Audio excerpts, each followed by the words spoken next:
Umakakao.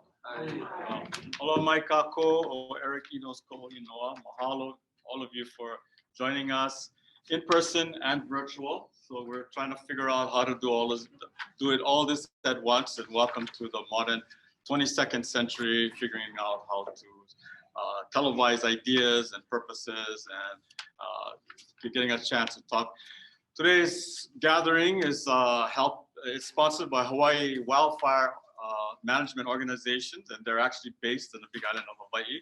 You'll get to meet its main people, but also and with all our partners from Pals and Places and Kala Farm and people from the community. But I also want to pay homage to Kawai Hona o Na'awau, which is the charter school that we're using their facilities right now. Mahalo for that. But before we start, I'd like Kilika, he's on our staff at Kala Farm, to lead us in a kind of, usually we start with a pule or an acknowledgement of opening the way. And a lot of times when you open the way in community gatherings or in halau, we ask that the wisdom that comes from above and below us and around us and from all the different sources of ike and knowledge is in the room, because we're here to gather knowledge and to listen to people and to understand. But to do that, so this is Kilika. And so what we thought we'd do, because we're focusing on the Waiʻanae moku, is ask if that Kilika can help us in eho mai and explain what the eho mai is and how we are in the Waiʻanae moku, and just give us a sense of place and lead the hamana. Is that right, Kilika? Sure. Well, aloha kakaya kakako. So my name is Kilika. I'm a part of the Ohana Ka'ala Farm. And just wanted to mahalo Kawai Hona for welcoming us to the Valley of Nanakuli, which runs from Umanawahua down to Heleakala. And because this is a workshop where we'll be learning from our speakers today, we just want to put ourselves in the right frame of mind to be able to receive all of that ike, to be able to digest it and keep it with us. And we believe that ike comes from all sources, both from the people around us, but also from our ancestors and from above. And so I think all of us are familiar with eho mai. If not, then if you can just stand along with us, but can everybody just kuiluna?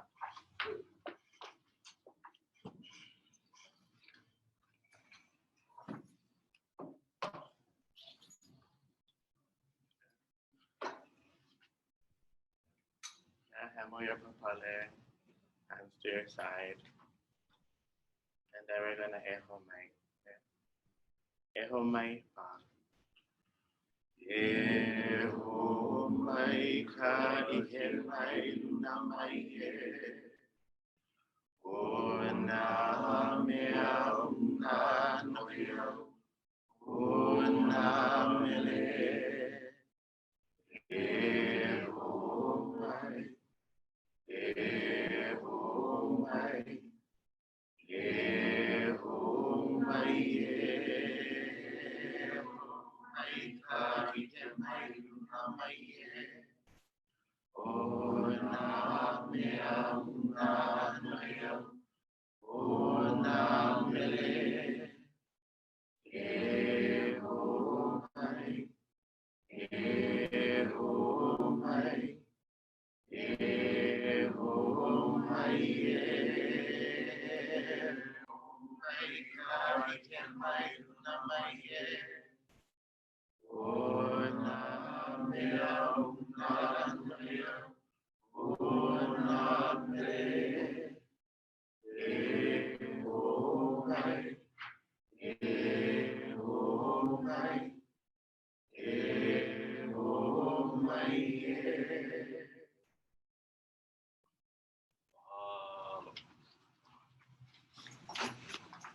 So our partners, Hawaii Wildfire Management Organization, and you'll see them, Nani and Elizabeth Pickett, and they're actually live from the Big Island of Hawaii. Is that correct?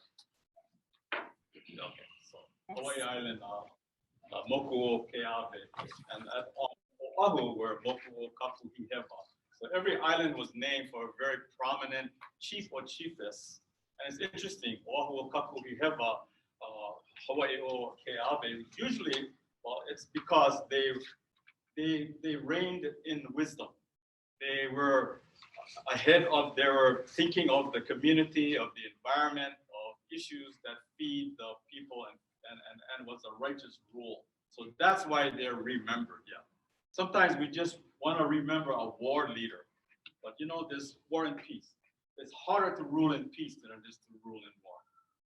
Because in peace, one has to figure out how a community, how do we have all the natural resources, and how is it managed wisely for the benefit of all. And it's like Kamehameha's rule of the splintered paddle.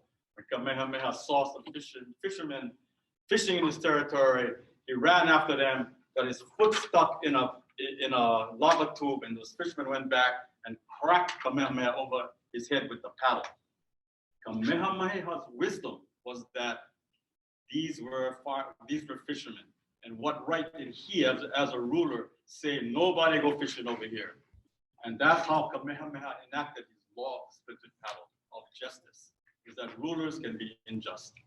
That was Kamehameha's wisdom, besides being a manager. But then that's a lot of history behind us and ahead of us. So what I want to do is turn it over to Elizabeth and Nani, but also to recognize that Pals in Places with Kay, and with the Puakaya Ulu, the Haumana here, and the Kumu, and we have community people and partners, and then we have all the others online. So what best way to do this is, shall I just turn it over to Elizabeth, and you guys take it from here? Can I pass the baton to you guys? Okay? Yes, All right, good. All right, yes, Okay. it's so good. Thank you so much for that warm welcome and for that grounding. And as we get started today, I want to just acknowledge that there has been a diverse group of people concerned about wildfire and working together to take action for over a year and a half. We have met every single month.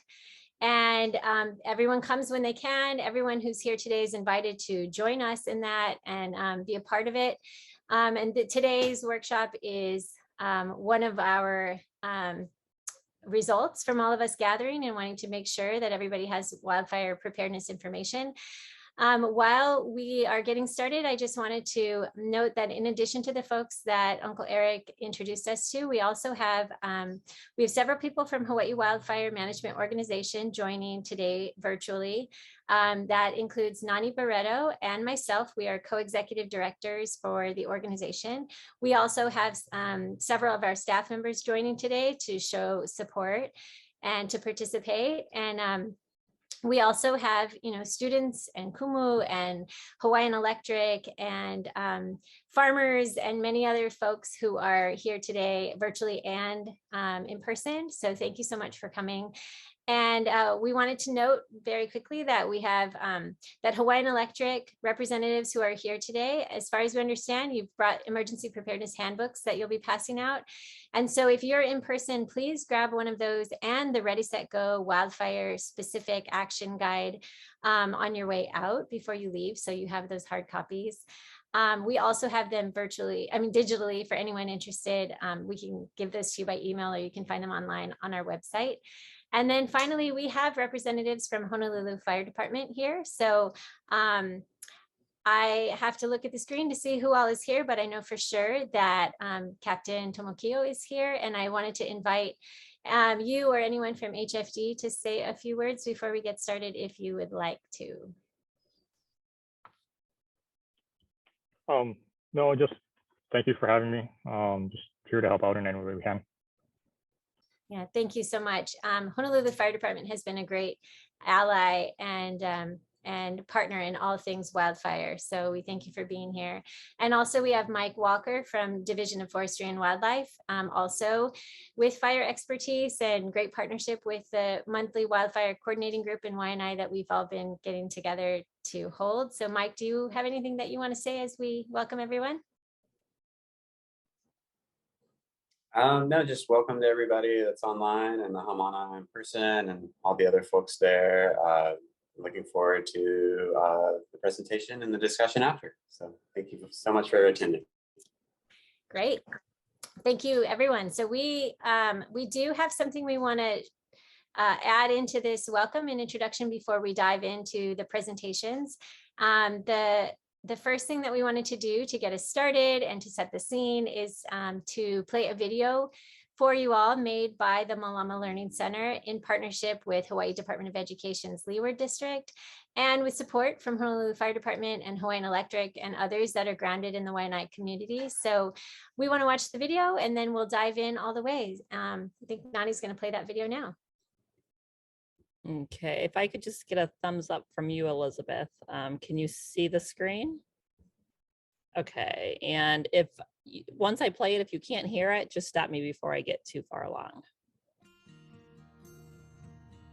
Good on my end. Waiʻanae dryland forest, they have a special place in my heart. It's where all of our giant bird's nest ferns are, where the elepaio still hunt for food. It's where you can see puakala on the sides of cliffs blowing in the breeze. It's just a really unique and special place. Most of our species are found there. It's incredibly diverse, and there's just so much character to them. I think Hawaii's plants and forests did not evolve with fire. Then once it's gone, it's gone. And then the problem in Hawaii is that it gets replaced by the invasive species. So once was a thriving dryland forest is now no more. It's all grasslands. Historically, fires were really rare events. For the older islands, it was really not a part of the ecosystem, so the plants have no mechanism to survive a fire. They don't have thick bark, they don't have, you know, a lot of these other adaptations that other species in more fire-prone areas have. Problem is that wildfires in Waiʻanae just keep on happening. Maybe 15 years ago, there was a fire in Lualua, and it crossed over and burned our hale. Yeah, so that was massive. But the 2018 fire was, we were up here, and during the summer, we had two school buses down inside here, and somebody lit the fire along the edges of our road coming up. Yeah. So we called down immediately, but these arsons were happening all along the coast, but they told us no trucks would come up because they're in Makaha. Good thing we had some parents and trucks, and we had a lot of 5-gallon buckets. And we went down and fought the fire at the edges down here. These school buses with parents and families came up around 9:30. We couldn't get out until about 5 o'clock in that afternoon because the road was on fire. And what happens is that you see all the stolen cars, rubbish, all these kinds of things that people leave alongside of the road. So the road was literally burning. So you couldn't go out. 7,000 to 9,000 acres burned from those two fires that were started right outside here.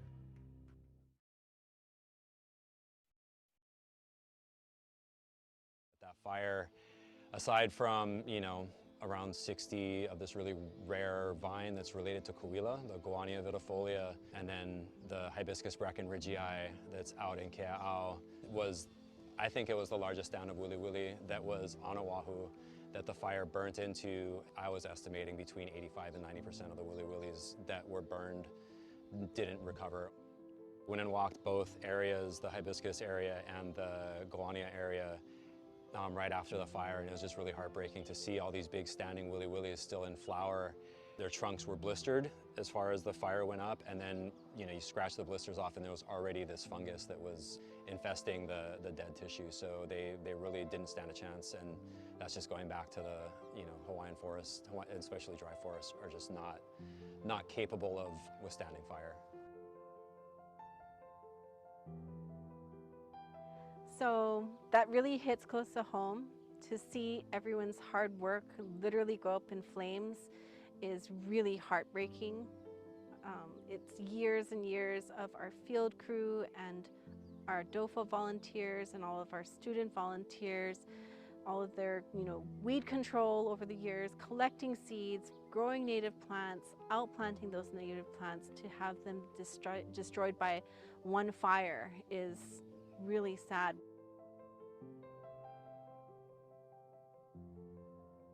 If a forest burns, it'll burn the forest, but what happens to all the homes that are along the forest? They burn. And so what happens when a house burns? The next house burns, and then you have the whole community, that whole town can burn. And then what happens after the fires? What happens in rainy seasons? nothing to protect that soil. And then you have the mudslides and the floods, so it's a chain reaction. It creates an environmental disaster. And that's why environmental education is so important, conservation education, because people that burn the forest never went to a Waiʻanae class. They never understood what the importance was. They don't have any value of it, but they don't understand why these forests are important, why they're sacred, why there's a spiritual connection to those plants. Once you do that, then you change people's thinking, that they value it, and they see that it's a treasure. So that's why education is so critical.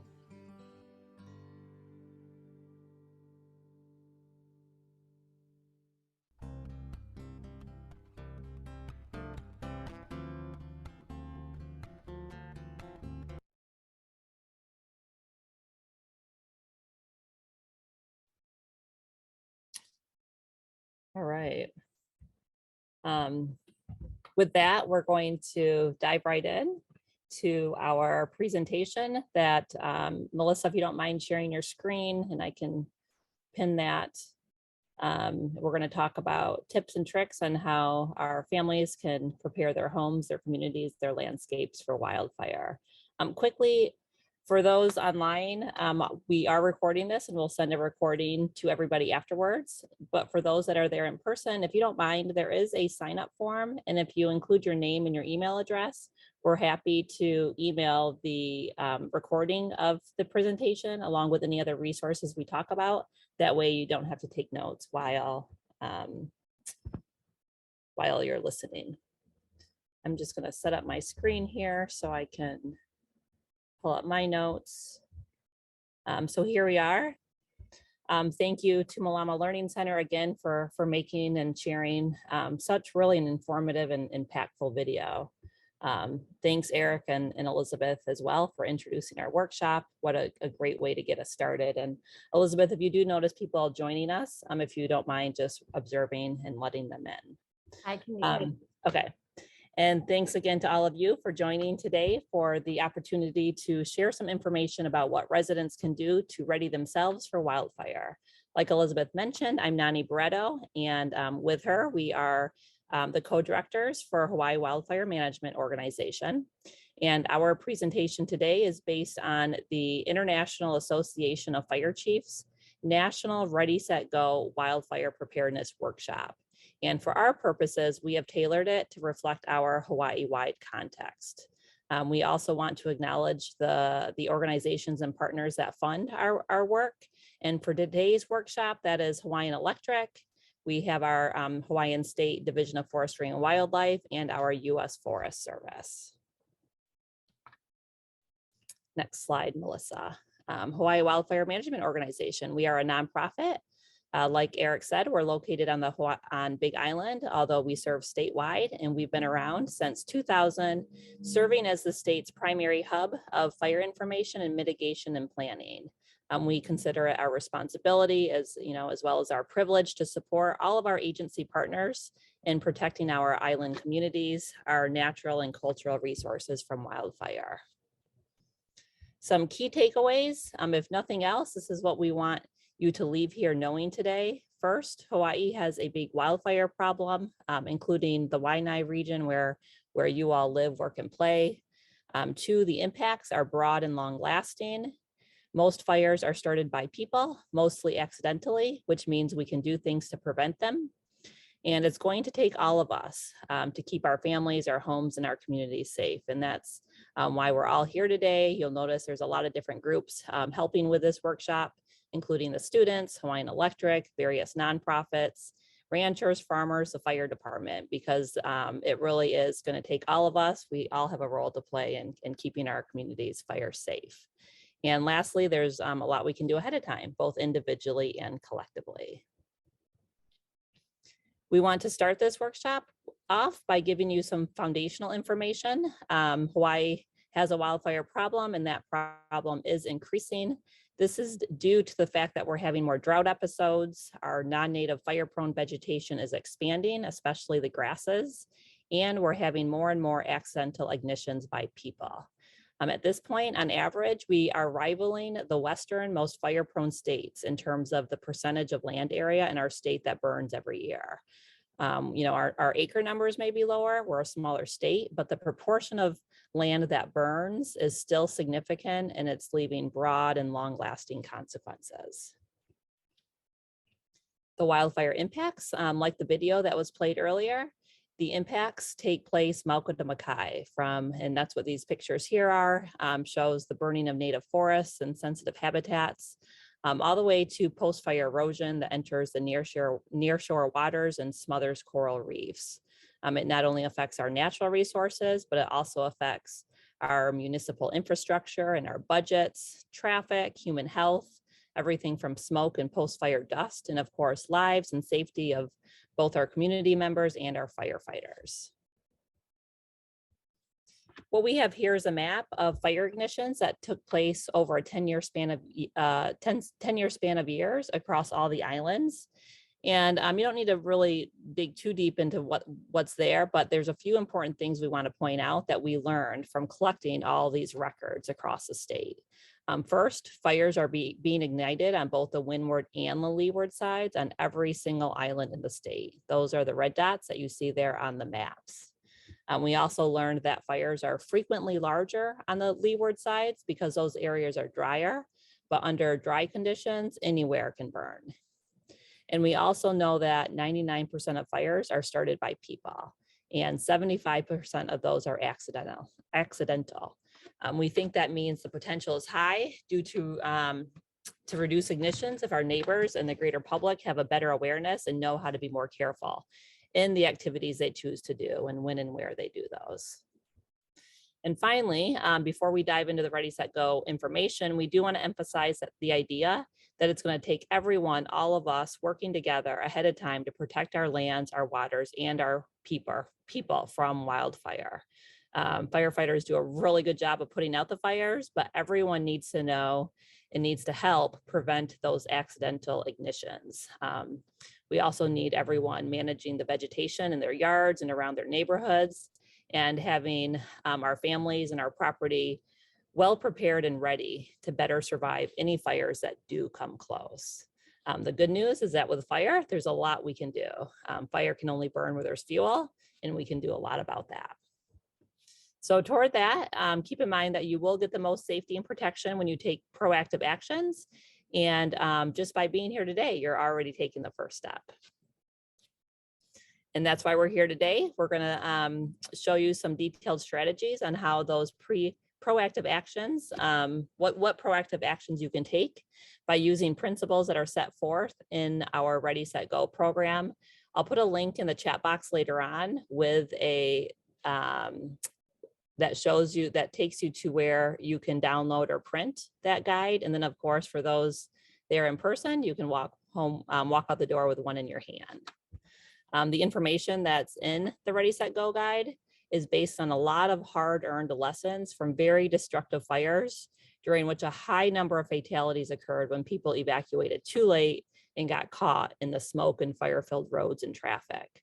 What you're going to learn today covers the entire timeline from before fire season through a fire event, if that should happen, so that you can maximize your chances for safety. I'm going to hand it off to Elizabeth, and she's going to walk us through the ready portion of the Ready, Set, Go book. All right, thank you, Nani. And that's right, the first step is being ready for wildfire. And the three most effective ways to be ready are, first, by creating defensible space, which emphasizes managing the vegetation surrounding your home. Second, you're going to want to harden your home, and we'll talk about that for a bit. And that just means making sure that your home is made of fire-resistant materials, home and structures, and anything else on your yard and property. And finally, by having and practicing an evacuation plan to be ready in case there is a wildfire. So again, these are the ready portions of Ready, Set, Go. And you'll notice that this ready section of the workshop is the longest portion. So we're going to dive right in, and we're going to start with defensible space first. Now, being ready means being prepared well in advance of a fire. I mean, way ahead of time. So a prepared house means one that is defendable, or hence the term defensible space. A first responder should be able to have enough access and feel like their life isn't in danger to protect a home. It also means that the vegetation is already managed in a way that's resisting wildfire ignition and resisting spread in the first place. So in order to prepare for the threat of wildfires in a logical way, it's really important to learn about how structures ignite. And for some of you, it might be different than you think. So we want to build that foundation so that you can think through your own home and lands. We can go to the next slide and we can talk about how wildfire ignites and spreads. So question, how does wildfire ignite homes and vegetation? Now, the one that people most think of first is that fires spread via direct contact with flames, which sometimes gives people a false sense of security if they think that only homes on the edge of a neighborhood that are adjacent to burning wildland areas are at risk of wildfire, because that's where the direct flames will hit. But keep in mind that fires can also be ignited from radiant heat, which is when air is superheated from a fire, and then it comes into contact with something that has a low heat tolerance. So one example of this might be grass that simply ignites from extreme heat that might occur from the idling of a car's undercarriage or exhaust. That really happens. So some of our grasses really can ignite from just radiant heat, even without a spark or catalytic converter. It's just the heat. And then third, and what's most important in all that we're going to be talking about today, is to think about the fact that floating embers from nearby fires are one of our greatest sources of community ignition. Embers are little burning bits of vegetation or other materials that are carried by the wind, and they're on fire. And sometimes miles later, they land right in that leaf pile or your leaf-filled rain gutter, or maybe on your dog bed in your lanai. But the idea here is that there are floating embers that can be far from the original flaming fire front that can land and potentially smolder and ignite a fire on your property or residence. So ember ignitions are what make a wildfire so dangerous, because the fires can start up in multiple parts of a neighborhood at once, depending on whether the ember lands on something that will ignite or not. And then everyone is exponentially more exposed to direct flames, radiant heat, and more embers from those additional fires that are ignited. So we're really thinking not just the edge of communities, but neighborhood wide, we all need to be doing our part to reduce what might actually be able to catch fire.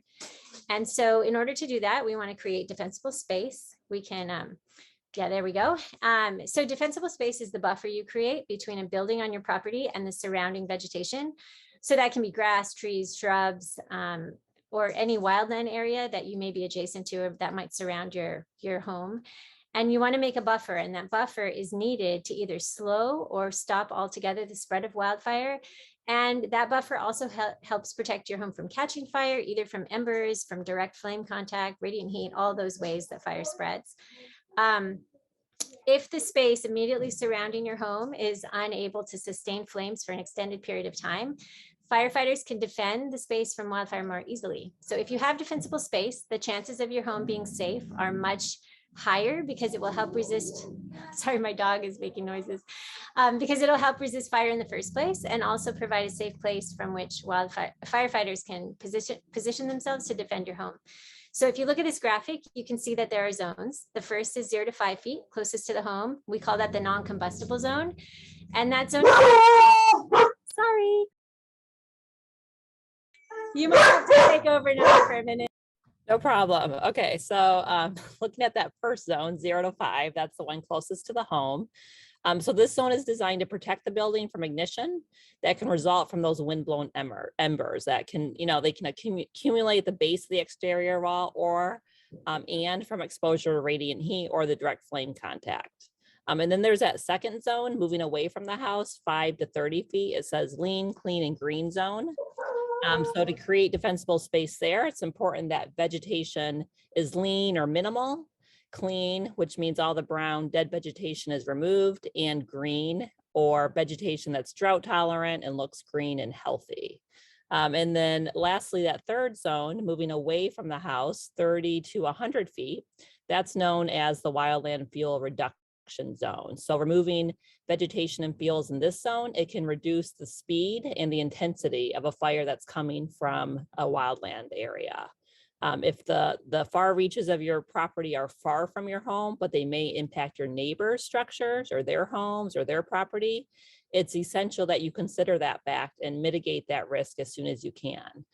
This will protect you from fires coming from their side, and it will also protect them as well.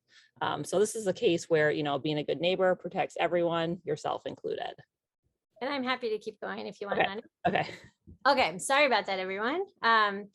All right, so we can talk about defensible space and continuing with that thought of taking actions in zones.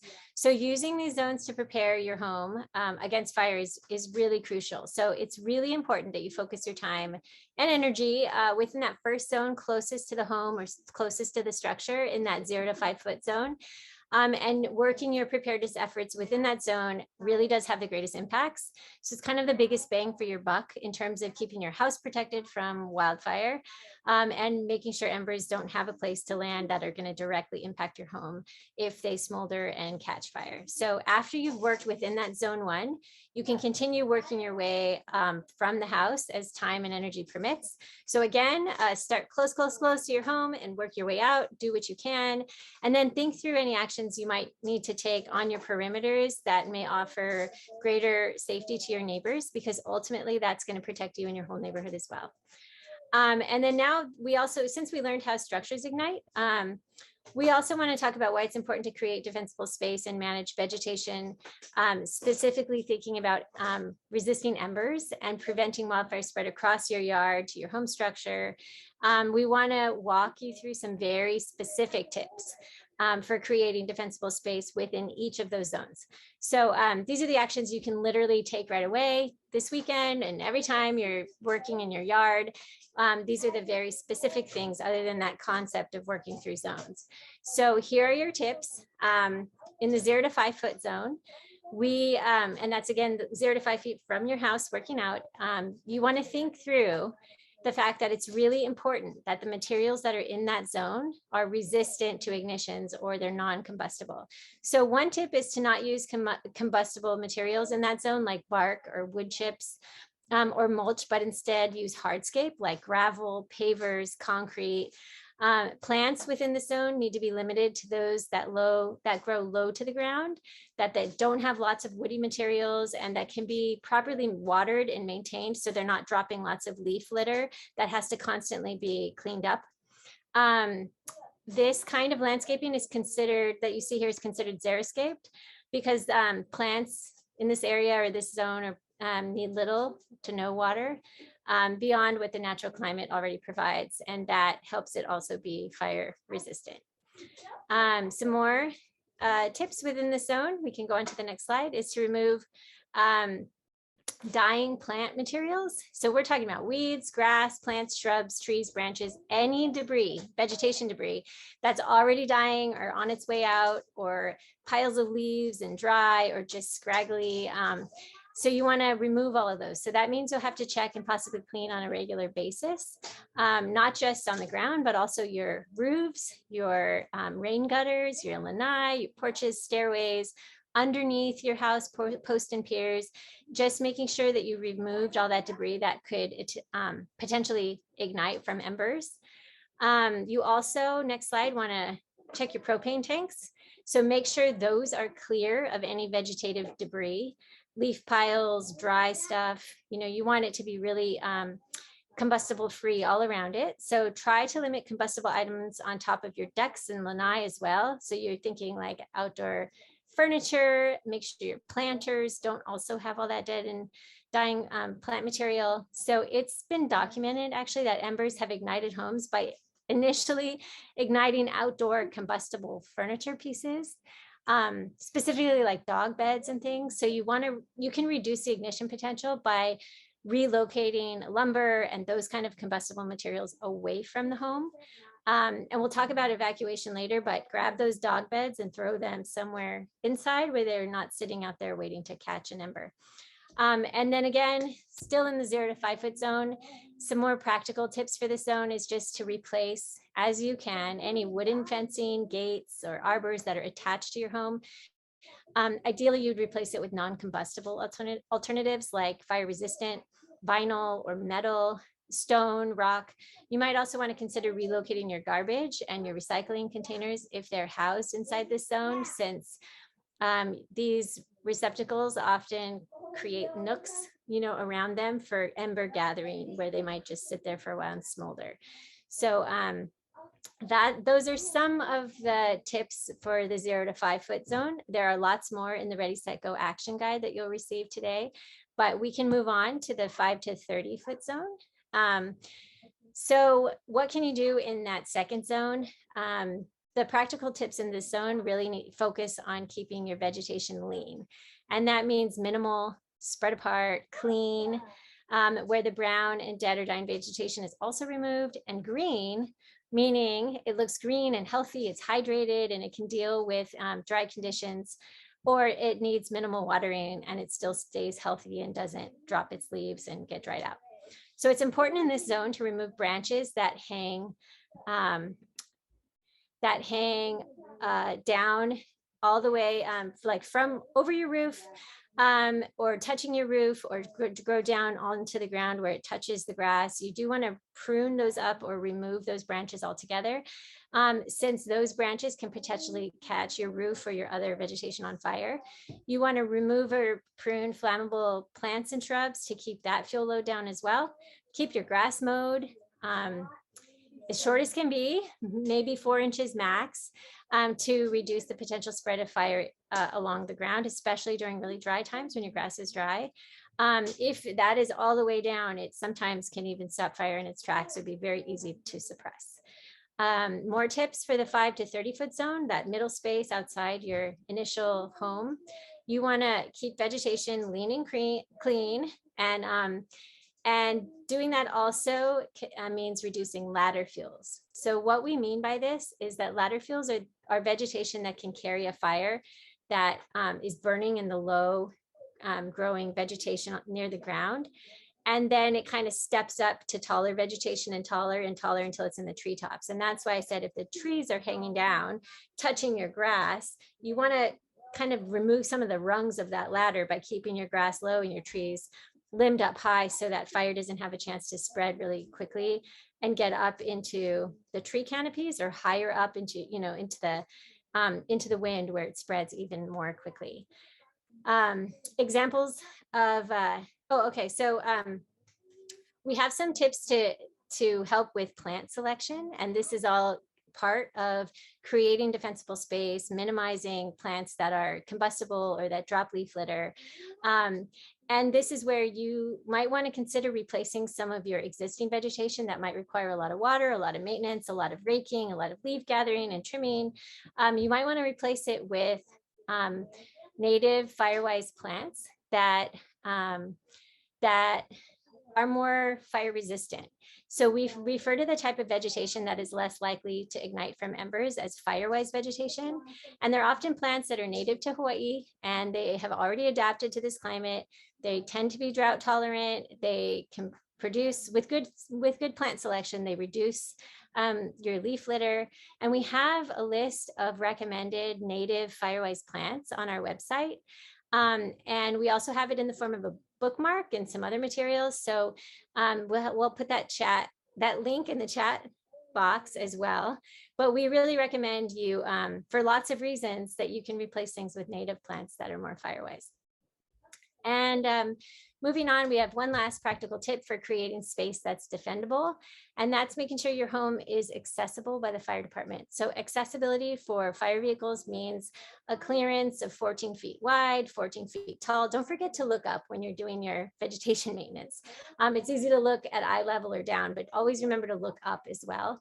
And the idea is that we want your home and your driveway and your property to be visible and accessible, and make sure that emergency responders can locate you in your home. And this idea of accessibility is often overlooked, so be sure you consider it when you're thinking through your plan for creating your defensible space and managing your vegetation. And then we are going to move on to the next section of this ready part of the workshop in a fire preparedness. And that next section is thinking about the materials you use, and we call that home hardening. So I'm going to hand it back to Nani for this part, and she can dive in with you on all things home hardening. Great. Okay, let's start with the definition. It's home hardening addresses the most vulnerable components of your home with building materials and installation techniques that increase resistance to heat, flames, and embers that accompany most wildfires. This is a very important aspect to your home's survivability during a wildfire. And any openings or weaknesses where combustible material or debris accumulates, or where embers can get into your home, that is what can result in a structure fire that starts from the inside out. The next screen, here we have an infographic. It shows the left side of the house with building materials and installation techniques that increase the home's vulnerability, or said differently, it reduces its survivability to those ember ignitions. And then on the other side, the right side of the house, it depicts the good things, the building materials and the installation techniques that harden the home. And that, again, increases the chances that your home's going to survive a wildfire. So if you compare those two, for example, the eaves on the left side, their eaves are open, embers can get in there, where on the right side, they've closed their eaves. The siding on the left, it's made from wood shingles instead of fiber cement board.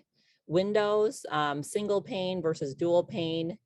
No screens versus yes screens. The landscaping around the home on the left, it's using those combustible materials like bark and wood chips, where on the right, they've hardened it a bit with rocks. And then for the decks, you want to use a lot of space between the joists to avoid tight nooks and crannies where those embers can land and smolder. And so you also want to screen that under area in order to keep those embers out. Melissa, I'm going to have you play this video. It's from the Insurance Institute. If you mute it, I can walk you through it. It's from the Insurance Institute of Business and Home Safety's Research Institute, and they house a simulator where they conduct highly realistic wildfire simulations to kind of look at how ember storms ignite structures. So here you can see real life footage of a house. One side's been hardened, the other has not. Embers are equally hitting both sides of the house. And there you go. The embers that hit the mitigated right side, they burned out quickly. But on that left side, you can see where there's a fire. Oops, I didn't walk you through it quick enough. But you can see one side is quicker to ignite because the home has not been hardened. And the other side was slower to ignite. Actually, it didn't ignite because it really did. A hardened home does have an impact on that. And I'll include that in a follow-up email so you can check it out yourself. Sorry, we skipped through that so quick. Okay, so going back to our Ready, Set, Go handbook, if you have it in hand, if I'm not sure if it was already passed out or not, but in the middle of it, the gutter part is where you're going to find this page here, where it's 2 pages for hardening your home. And it really does walk you through every aspect of housing materials and the installation procedures for how your house can be hardened and better protected. So I encourage, when you have a chance to look through that, it's crucial to remember that home hardening requires you to think about anywhere the embers can possibly get into your house. This includes any and all those gaps and cracks, the uncovered vents, anywhere where leaf litter and other debris might accumulate. We usually see the homes ignite when the embers get into those crevices and into the house. And home hardening can be done during the original build, which is, usually preferred, but of course it can also be done slowly or over time as a retrofit later on. Back to Elizabeth, and she can walk us through the Ready section of the Ready, Set, Go. Yeah, so that third part of Ready, again, Ready is the longest part because we want to be proactive. We want to take action ahead of time, be ready in all the ways we can. That final piece is evacuation planning with your family and neighbors. So developing a plan, making sure that the whole family is involved and everyone is aware of what's going to happen in case of a wildfire, and then practicing it ahead of time. All that is super important in terms of being prepared for wildfire.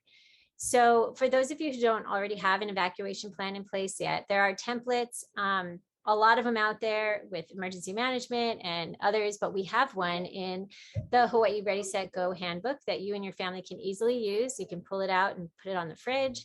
And we encourage you to have your evacuation plan in writing on paper in a place where people see it and can look at it all the time.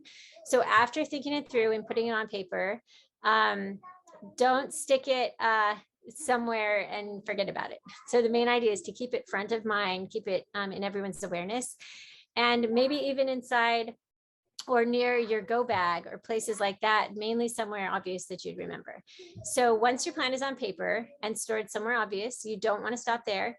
Now's a good time to practice it. And that's really the second half of coming up with it. You want to make sure that you've practiced it. And when you're doing that and you're developing it, you might want to consider including your friends and neighbors in the plan or helping them with their plan, especially any neighbors or anyone in your neighborhood you know that might need some extra assistance in evacuating. So not everyone has that capacity to evacuate on their own for mobility or vehicle reasons. So think through who might need some extra help, like our kupuna, our neighbors with disabilities, or people without methods of transportation. The evacuation plan template inside the Ready, Set, Go handbook also has space for you to fill in contact information of the people on your evacuation plan, along with 2 meeting location options. And remember, you can't practice it enough. So practice, practice, practice. You might even find out that something you put on your plan isn't really going to work. So you might have to revise it. And then you can feel good with the peace of knowing you've thought through all your scenarios when people are at work and school, who your neighbors are, where you're going to keep your go bag. All that stuff is all in one place and you're all aware of what that is. That is a really important part of being prepared. So you want to prepare your home, your yard, and your family well in advance of fire, and keep it fresh and up to date, and keep your home and yard maintained so that everything is always ready to go. In Hawaii, we have a year-round fire season.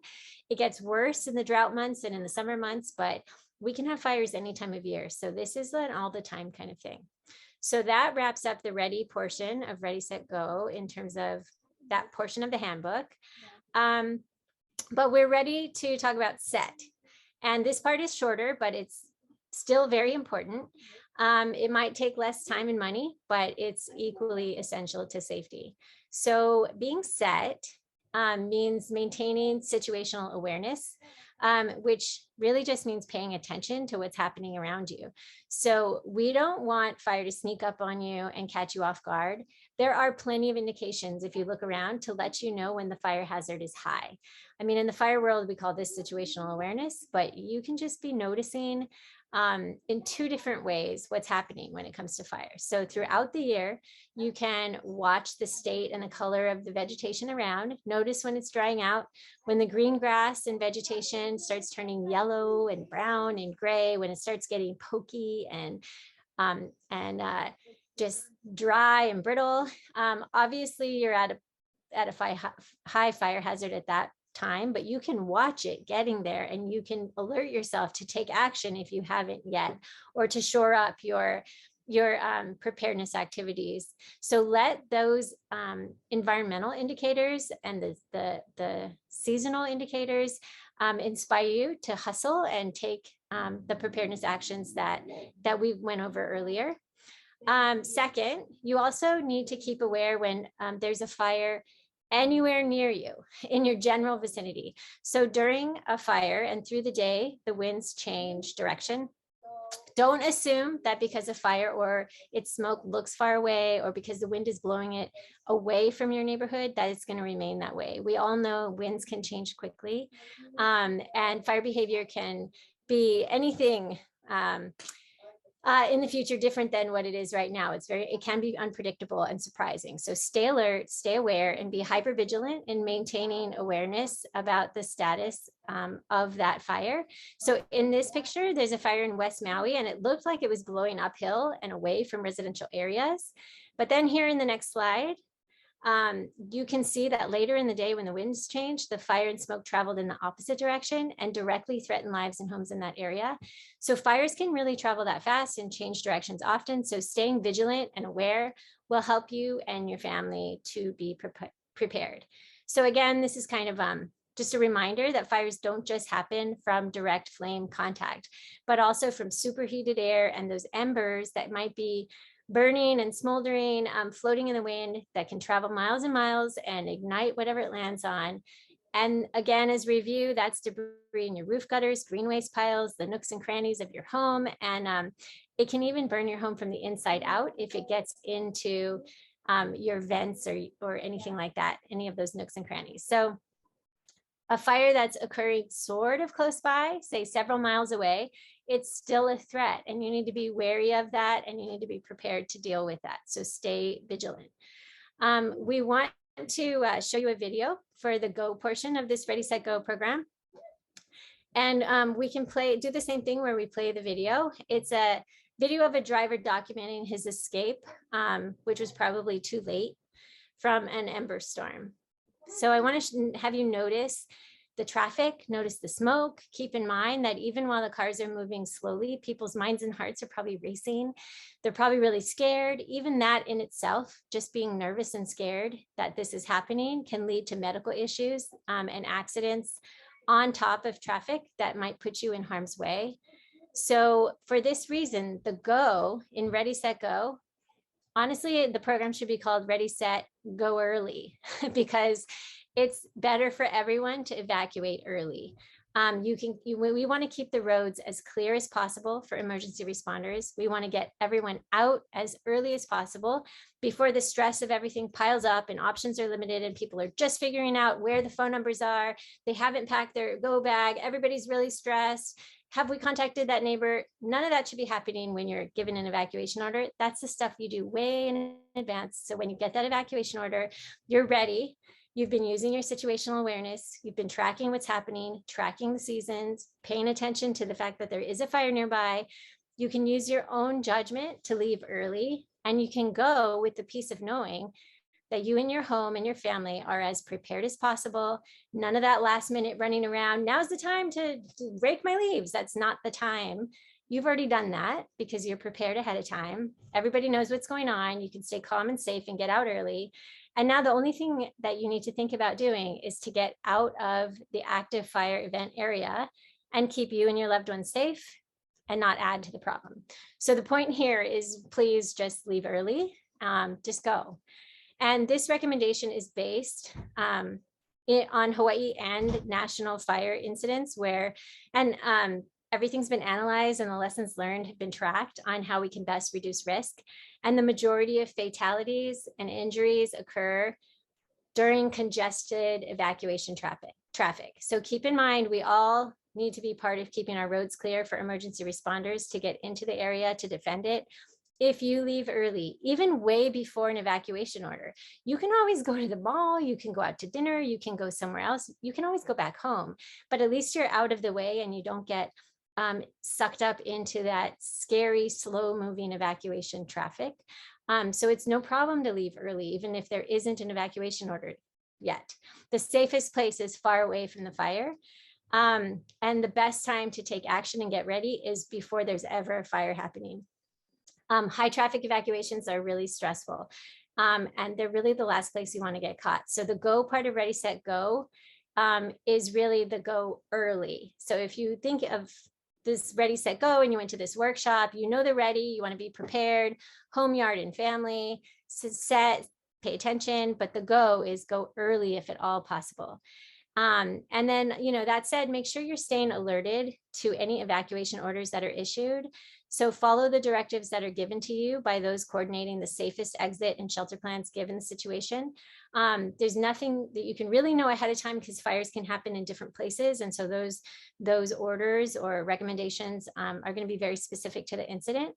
And you should really be paying attention if you haven't been able to leave early and you're relying on that. So we strongly encourage you to sign up for your county's emergency management alerts. As that's the agency that's going to be coordinating and issuing directives and information. So we're going to paste the link for you to sign up in the chat box. And also we'll put it in the post-workshop information and materials so that you can be sure to sign up and get on that text or email list and have the most current information at all times. And with that, I want to hand it over to Nani so she can summarize our Ready, Set, Go concepts and take it from there. Thanks, Elizabeth. So as a reminder, the Ready, Set, Go components that we walked you through during today's presentation, they coincide exactly with the concepts as they're outlined in that action guide. So again, grab one of those paper guides before you go, share it with your friends and neighbors. There's digital copies as well that you can download. And again, to summarize those principles, first, have your yard ready with defensible space, your home hardened, and your family prepared. Be set by staying alert, and go and do so early in the event of a nearby wildfire.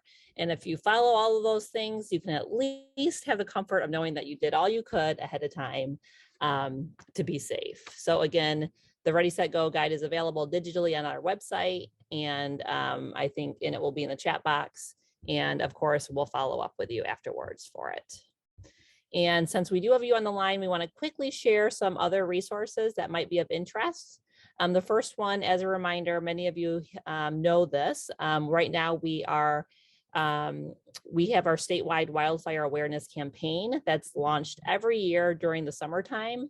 We launched it last month, and it's in place throughout the summer months. And we call that our Wildfire and Drought Lookout campaign, and it's endorsed by all of our agencies across the state. And we will put a link to the website along with the fact sheet that corresponds with that one. And then our second resource, next page, is if you are interested in joining together with your neighbors, we invite you to learn more about becoming a nationally recognized FireWise community. This program is led by our friends at the National Fire Protection Association. And we at Hawaii Wildfire, we serve as the regional coordinator along with our State Division of Forestry and Wildlife. And we welcome any and all communities and residents that are interested in learning more to contact us. A little bit more, these are the 15 communities across the state that participate in the program, although the numbers are increasing and more interest is being had from our FireWise communities. But they do a lot of work. They are the ones, the movers and shakers in their communities to make sure that all of their friends and neighbors are informed and are aware and are working together. So again, I'll follow up in the email with additional information if you want to learn more about that. And then the next screen, you can learn more by visiting our website, of course, at hawaiiwildfire.org. We welcome any new followers on social media, and you can also subscribe to our newsletters for keeping updated on the latest fire-related information and tools and workshops and that sort of thing. And then as a last slide, we want to say or remind folks that there's greater protection for the community when all of us are participating together proactively. So, you know, when you take those actions around your homes and with your neighbors, it really does all add up to reduce our fire spread and the impacts for everyone across both our natural resources and our communities. And with that, we want to end with a heartfelt thank you. You know, you already have an amazing and diverse group of people working together collaboratively and proactively to reduce fire occurrence and impacts. And for those of you who are joining today for the first time, we are thankful for your participation and we welcome you to stay connected with us and involved. So thanks again for joining us today. We're going to stop sharing our screen and we're going to hand it over to Eric Enos, who's we heard from earlier. He is the founder and director of Ka'ala Farm. And what I'd like for him to do before we go into Q&A is for him to sort of introduce the wildfire coordinating hui that has been in existence for a couple of years now, and maybe to share what this group is doing in the Waiʻanae area when it comes to fire planning and action.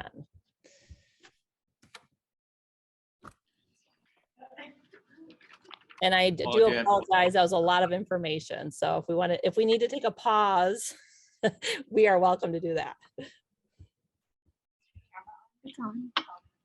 Go, you have to go. Okay, well, thanks. Oh, you have to change. Here?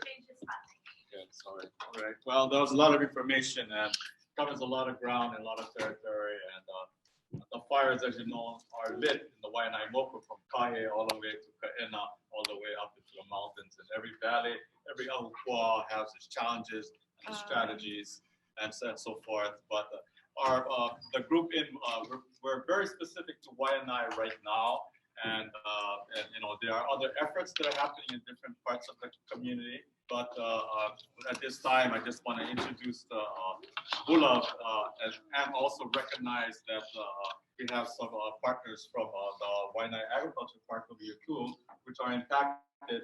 That the fires lit up in Waiʻanae Valley, races down the valley, it impacts the forest, it goes up into our watershed, and it goes down the valley. So maybe at this point in time, I'd like to just introduce Bula Iaya, because he's doing some work down below where the fire gets into the ag park. Yeah, I mean, so there's a lot of stuff that we're doing on top of the mountain.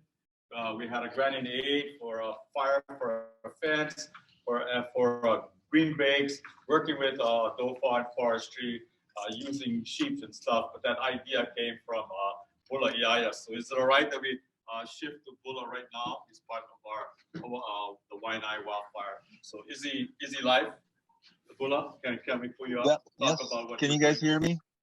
Yeah, Can you we guys hear me? Can you see me? I want to show you what I'm doing, but I don't know if the picture comes out too well. But thank you for inviting me here to share my project. Hawaii Wildfire Management is my sponsor, and I thank them again for supporting my project. I have a project above the Waiʻanae Ag Park, and the reason I made this project is to draw awareness. Draw awareness to our legislators and whoever wants to see how effective fuel management can be in preventing wildfires. The reason I started doing this is because my fire has been my farm, which is up in the left side of Waiʻanae Valley, has been touched by fire 3 times in 4 years. And in 2018, my whole farm was destroyed along with all the farms in the Waiʻanae Ag Park.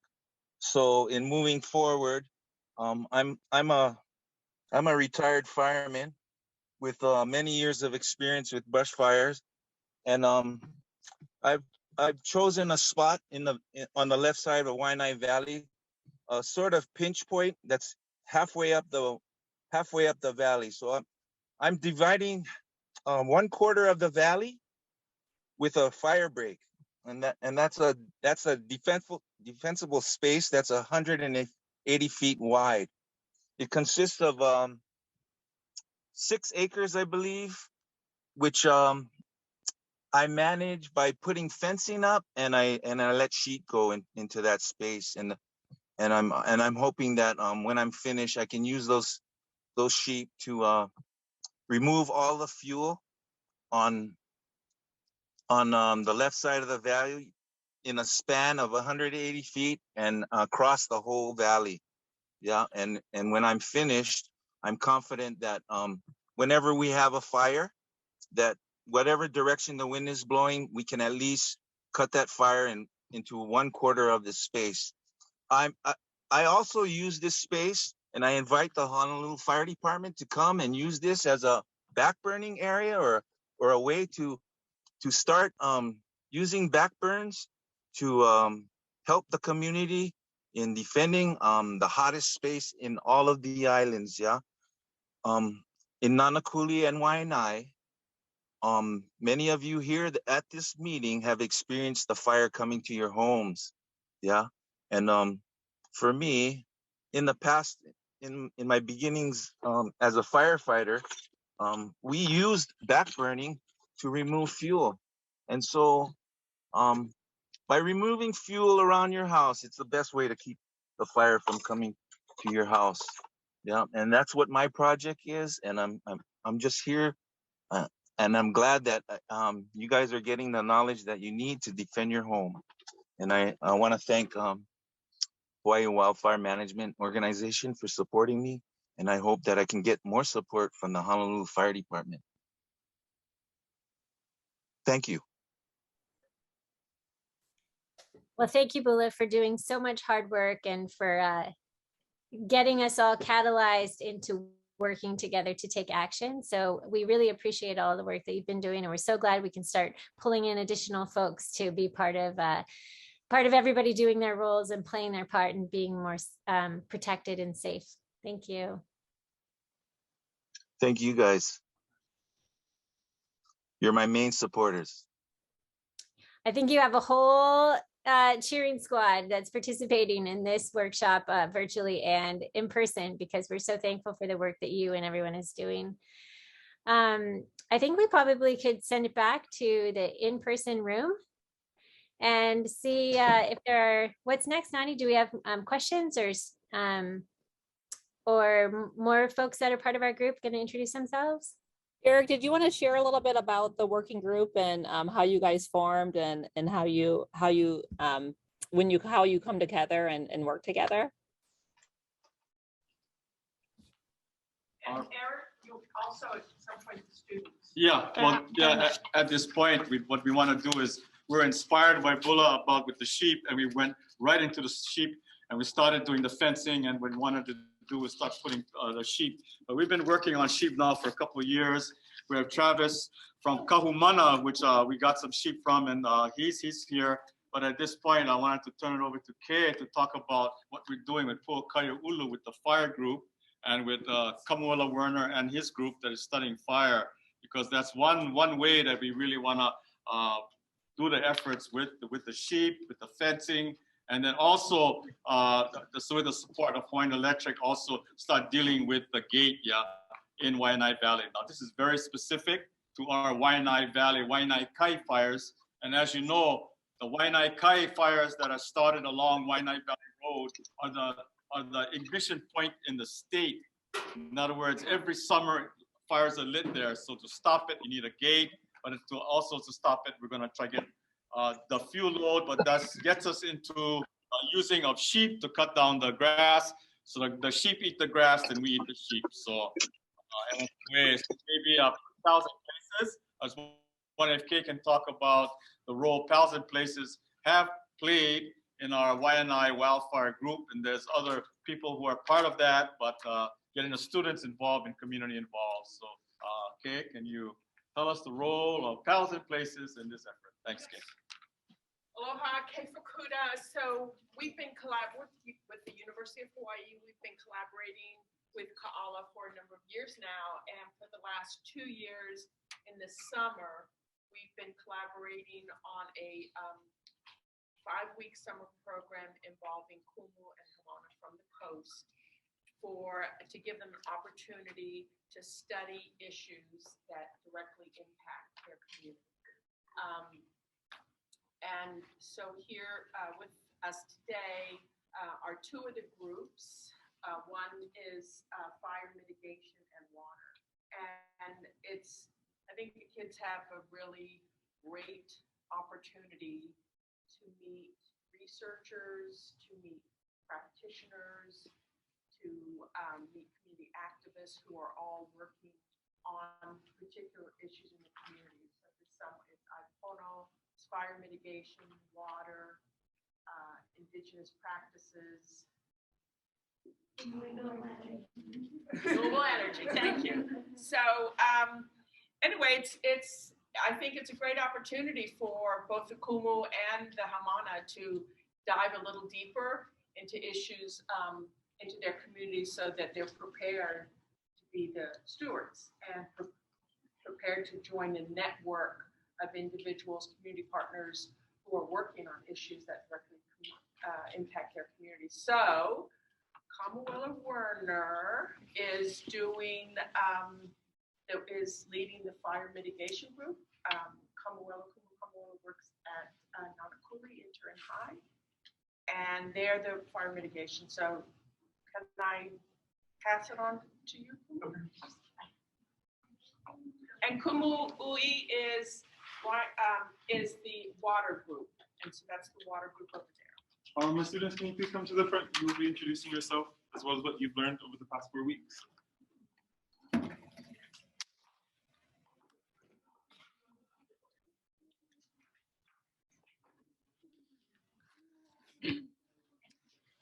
So if I go on the side of him, do you bring us slides? Sure. You may come. What do you protect? Your plants. You have them. You want to grab it?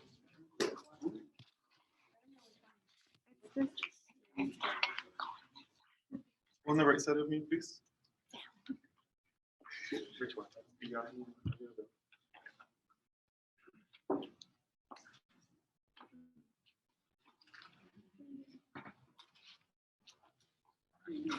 You'll figure it out.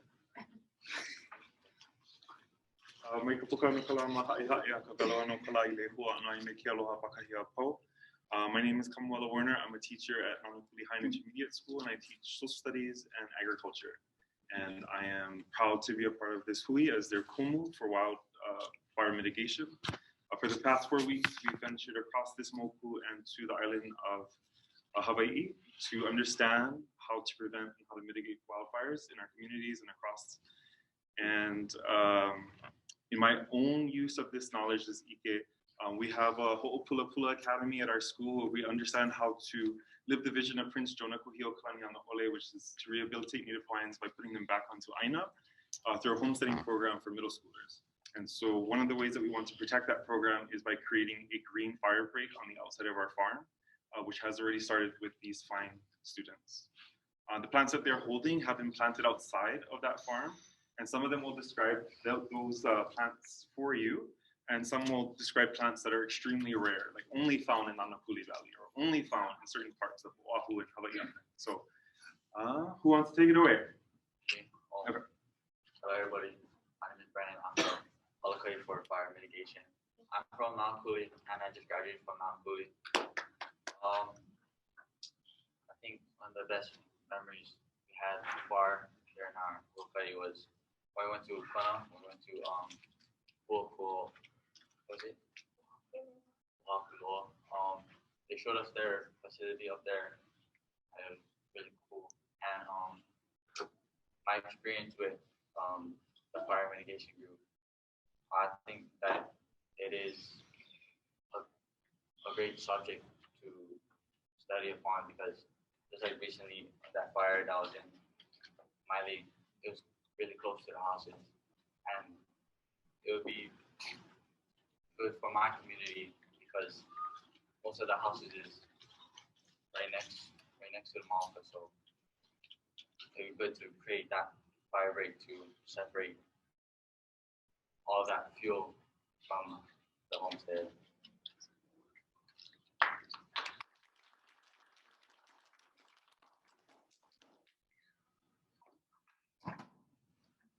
You're going left to Kikahu. Go ahead, Kikahu. Hi, my name is Kikahu. I'm from Waiʻanae High School at Waiʻanae.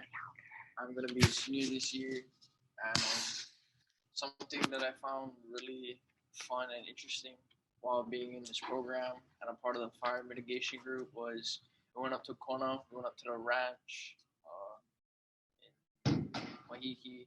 It's very beautiful up there. It was like a nice, or it used to be a forest, but now it's just, grass and whatnot. So we did a little bit of weeding, a little bit of planting native plants like ohia lehua and this fern that has a wonderful name that I don't remember. Yeah, so we did that. We went ATVing around the ranch. We also had to drill holes and cut grass so we could put the plants and soil inside. But it's very beautiful there, and it made me realize that we also have to do these things here in our own community because our land is so dry, right? And a lot of fires affect our community greatly, whether it be through burning the houses or destroying, our mountains. And our watersheds are already dry, so we don't have enough water, and it's only going to keep getting worse as the years go on. So it made me realize that I want to do conservation work to help support these causes and plant these plants in our own community.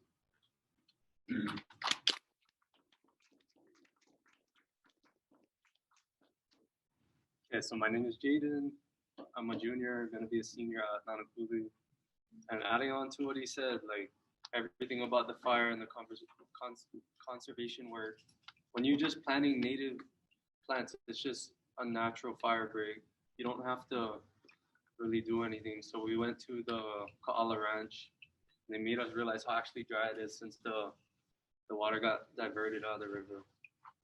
And they were talking to us about how it needs shade, and so they wanted to plant these mango trees to create shade and keep the moisture and bring back the clouds, because that's also what they told us. There's not that much rain, and then in a couple of years it's only going to get worse throughout the years. And then we also like they said, use the sheep. So last week we made this little circle around the area of koala farms, and then we put the sheep in there to break the ground, because they have their stuff with their hooves in the soil. They help with the ecology of the soil because they pee and they poop after eating the grass, and then they move on to another place, and it's that whole nitrogen cycle. And they also said that you can't really use cows because they ruin the soil, unlike sheep. They don't really eat everything, but they just eat enough so it can grow back and keep the moisture in. So yeah. And what I learned from that experience with Kaala is our pico, is that if you use goats, they climb the trees and they eat up there and they eat anything really. And so sheep are a bit more pleasant in that way. They just kind of stay at a certain level and they just graze in that area. Next. What plant? Oh. Native plant. Okay. Carrying a native plant. Which one do you want to talk about? Available. Yep. So he said this one is the best because it holds the most water and has the biggest leaves. Yeah. But it doesn't get much bigger than that. Oh, it does. It does. You can pass this around. It's called a whale. It's an endemic native plant. It's related to quinoa. Interesting, yeah. I think like the common English name is goose fruit, but through research, through the U.S. Forest Service, these two researchers on Hawaii Island, they found that of all the native species, it's that particular one that does the best at being resilient against fires in Hawaii, because of its large leaves and because of its high moisture content. And I feel like I just stole the thunder from my student all that. I'm so sorry. Does it spread on its own, or you have to plant individual plants? It does spread on its own. Here are the seeds, and there's a lot of seeds in the ones that spread.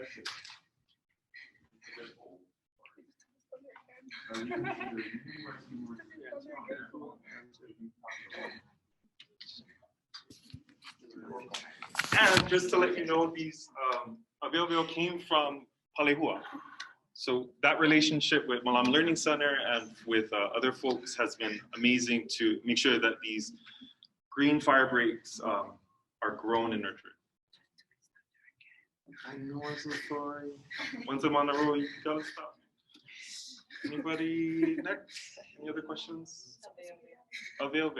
If you squeeze the leaf, it will smell either like the skin of an apple or like a fish. The avail fish. Dead fish. Yeah. Has there been any thought to like agroforestry as a way to restore or just create a green break? Using only avail? No, like ulu or other fruit trees.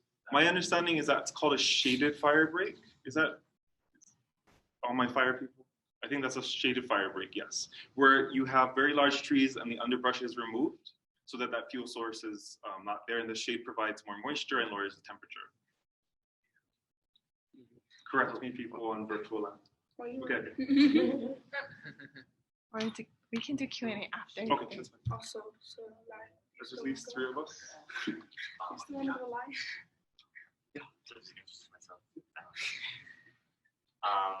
I'm Lai, and this is Iliahi. It was once a plant that was predominant along the west side, but due to the, like mass deforestation of sandalwood for incense and ranching, there's not really that much left. So if we replant this, it'll start bringing back the water, the moisture that we desperately need.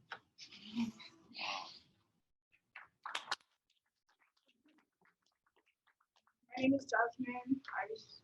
Sorry. Will it grow on your trees? Yes. So it's semi-parasitic. Yes.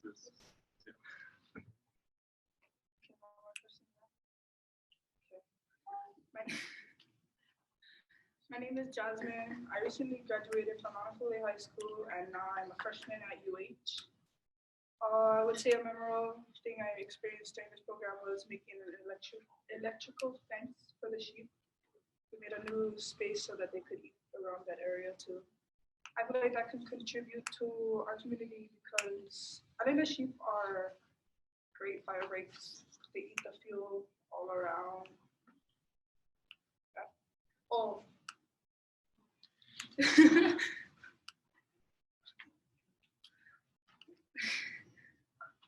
The plant I'm holding, its name is Na'u or Nanu. It's only found in the back of Nanakuli Valley and nowhere else on Oahu. Its natural habitat is in Armoku, so one of the main reasons why we're trying to prevent wildfires because of this plant and some others. Not only that, we are trying to prevent wildfires, also to protect our cultural heritage and inheritance. Like,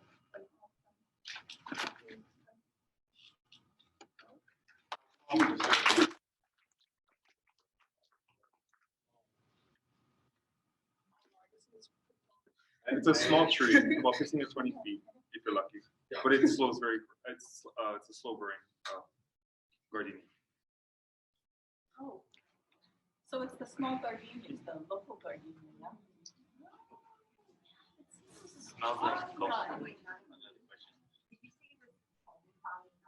yeah, so it's only found in our Ahu Toa, nowhere else on Oahu. And previous fires have threatened its population in the wild. So.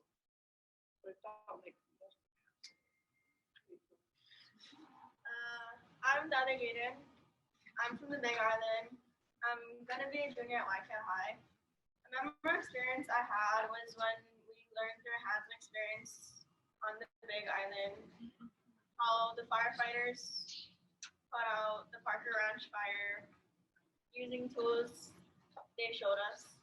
One of them was using maps, GPS, and GIS in order to track the fire and protect priority sites. I have a better understanding of how fast wildfires can travel under dry, windy conditions and what it takes to put them out.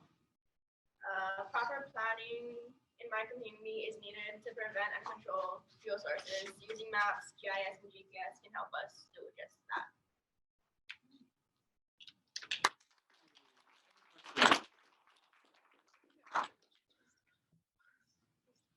Comments, praises. Yeah. Money. I just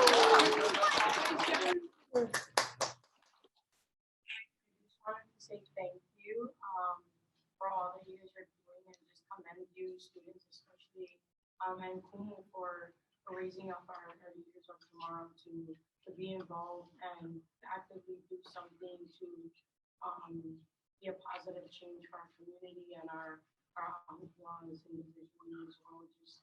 Just the knowledge you guys carry is just so amazing, and I'm just grateful that you guys have taken this opportunity, and I look forward to seeing you guys prosper in these areas, and I hope you guys keep the knowledge and just move forward and continue doing what you're doing for our community. Thank you so much.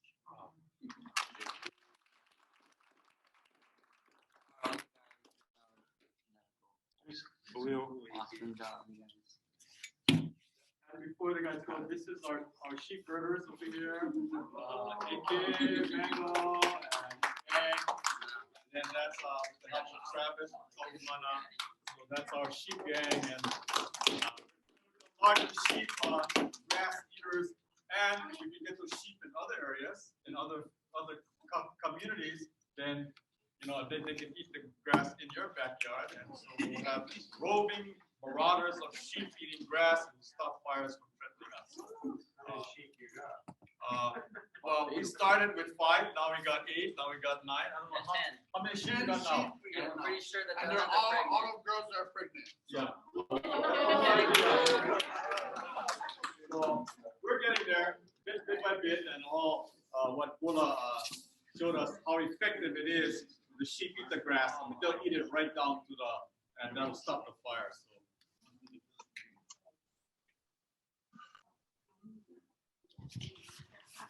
Any more questions? Any questions for this group? Mahalo nui, thank you.